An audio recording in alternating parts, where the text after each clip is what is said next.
Telangana news today में आपका खैर मकदम है। आइए देखते हैं आज की ये अहम खबर। चीफ मिनिस्टर तेलंगाना रेवंत रेड्डी साहब से एक रिक्वेस्ट है कि वो, क्योंकि अभी माइनॉरिटी मिनिस्ट्री किसी को अलॉट नहीं की गई है और ख़ुद चीफ मिनिस्टर साहब के पास ये मिनिस्ट्री है, तो लिहाजा मैं रास्त तौर पे चीफ मिनिस्टर साहब से मैं रिक्वेस्ट करता हूँ कि वो टिमरीज़ में इंक्वायरी करवाएं, CBCID की इंक्वायरी करें, क्योंकि सेक्रेटरी साहब जब से आई हैं, जब से साबिक़ सेक्रेटरी साहब का तबादला हुआ है, तब से रेगुलर के बेसिस पे वहाँ पे मौजूद स्टाफ रिज़ाइन कर रहे हैं। सबसे पहले अब्दुल लतीफ़ साहब ने रिज़ाइन किया, फिर कल 31 दिसंबर को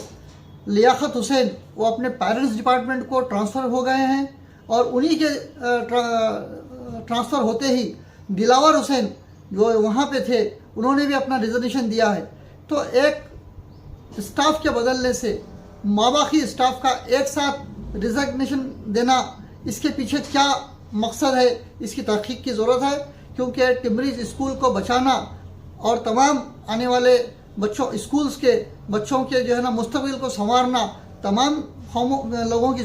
जिम्मेदारी है, बिलखुसूस चीफ मिनिस्टर रेवंत रेड्डी साहब की जिम्मेदारी है। तो लिहाजा अब जो मोहतरमा IAS ऑफिसर आई हैं, उनके इंतज़ामात को देखने में, उसको सुधारने में, उसको संभालने में उनको वक्त दरकार रहेगा। लिहाजा अब तक का जो कारकर्दगी रही है, जैसे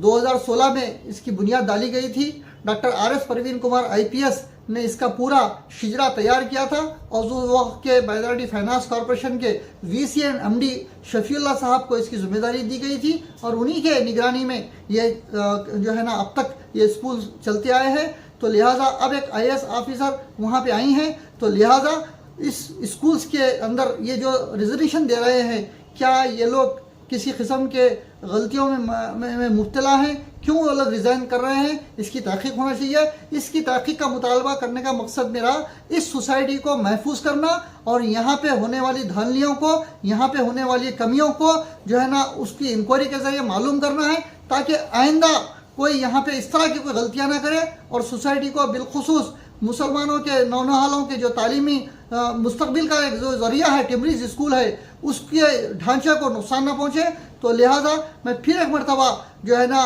मोहम्मद अली शब्बीर साहब जो एडवाइज़र टू CM हैं, उनसे रिक्वेस्ट करता हूँ कि वो इस पर तवज्जो। अब दीजिए इजहारुल हक को इजाज़त। मिलते हैं अगले खबर के साथ, तब तक के लिए हमारे चैनल को लाइक, कमेंट, शेयर करना ना भूलें। अल्लाह हाफिज़।